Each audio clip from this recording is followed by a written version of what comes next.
में कविता करने वाले हैं पर्वत प्रदेश में पावस। पर्वत क्या होता है बच्चों? पहाड़। और पावस हो गया वर्षा ऋतु।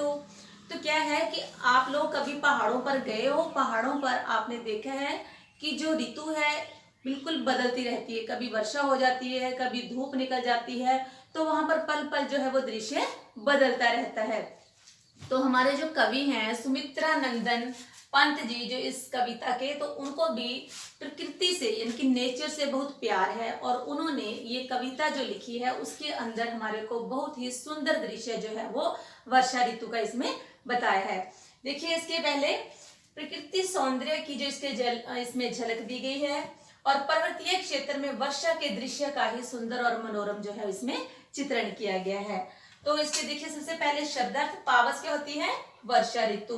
पर्वत प्रदेश में पावस, पावसनी वर्षा ऋतु।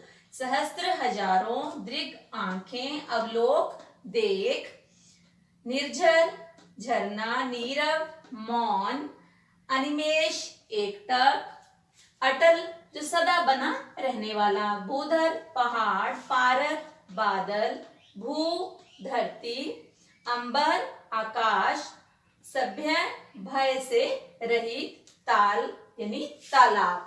तो बच्चों कवि ने इन सब जो हमने देखा है कि प्रकृति का यहाँ पर कितना सुंदर जो है वो चित्रण किया गया है कि इनमें बादल भी लिए हैं, धरती ली है, तालाब लिए हुए हैं। तो सबसे पहले कवि ये कहते हैं कि जो पर्वत हैं, पर्वत इतने विशालकाय हैं कि वो एक मेखलाकार यानी कि करगनी के आकार के हैं, कभी छोटे कभी बड़े, और जो इनका आकार है इतना विशाल है कि अपना ये सब रूप जो है अपने ही तालाब जो नीचे बना हुआ है उसके अंदर प्रतिबिंब के रूप में अपने आप को देख रहे हैं। यानी कि नीचे जो प्रतिबिंब जो छाया है वो पर्वतों की तालाब में वो देख रहे हैं। किस रूप में देख रहे हैं? हजारों फूलों रूपी आंखों के द्वारा वो अपना ही प्रतिबिंब ताल के अंदर नीचे देख रहे हैं।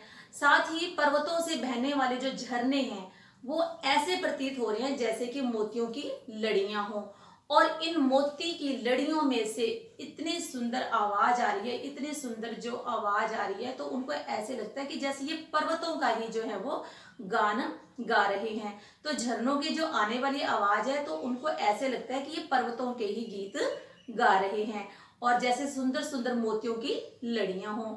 और साथ ही पर्वतों के ऊपर लगे हुए जो ऊंचे ऊंचे वृक्ष हैं वो ऐसे लग रहा है जैसे आकाश से ही बातें कर रहे हों, आकाश से ही कुछ अपेक्षाएं रख रहे हों, उनसे ही कुछ उम्मीद रख रहे हों।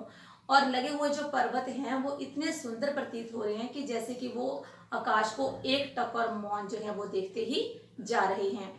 और साथ ही पर्वतों के ऊपर जो छाए हुए बादल हैं, बादलों का उठना, चारों ओर फैलना और फिर मूसलाधार बारिश का करना इतना सुंदर प्रतीत हो रहा है कि ऐसे लग रहा है जैसे कि इंद्र जो है वो अपना जादूगरी का जो खेल है वो दिखा रहे हों। तो इस तरह से शाल के जो वृक्ष हैं ऐसे लग रहा है मानो कि वो जमीन के अंदर ही दसते जा रहे हों। तो इस प्रकार बच्चों यहाँ पर कवि ने पर्वतों का, बादलों का, तालाबों का, वृक्षों का बहुत ही सुंदर ढंग से जो है वर्णन किया है कि पर्वतीय क्षेत्रों में वर्षा का जो सुंदर जो मनोरम दृश्य होता है वो सभी के मन को रोमांचित कर देता है। मुझे पूरी उम्मीद है आपको ये कविता समझ आई होगी। धन्यवाद।